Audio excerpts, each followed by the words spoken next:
మిత్రుడు శ్రీహరి దగ్గరికి వెళ్ళి అన్నా నా ఊరికి రోడ్డు కావాలని అడిగేటోడు కావాలి, మా ఊరికి తాగనీకే నీళ్లు కావాలి, మా ఊరికి గుడి కావాలి, మా ఊరికి బడి కావాలి, మా ఊరికి కరెంటు కావాలని మంత్రి దగ్గరికి ఎమ్మెల్యే దగ్గరికి పోయి అడిగేటోడు కావాలి.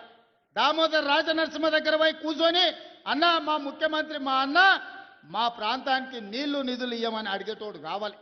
జూపల్లి కృష్ణారావుని కలిసి మాకేం కావాలనో అడగాలి, వెంకటరెడ్డి దగ్గరకు పోయి రోడ్లు అడగాలి. మరి మీరు గట్లాంటోని ఎన్నుకుంటారా, వాళ్ళు కనిపించగానే కాళ్ళలో కట్టెబెట్టేటోని ఎన్నుకుంటారా? మీరు ఆలోచన చేయరు.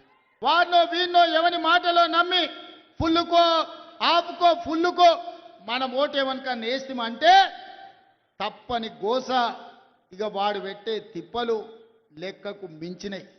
అందుకే మంచి ఆలోచన చేయండి, మంచి మనుషులని ఈ ప్రభుత్వంతో కలిసి పనిచేసి మీ గ్రామాలను అభివృద్ధి చేసుకునేటోళ్ళని సర్పంచులుగా గెలిపించుకోరు.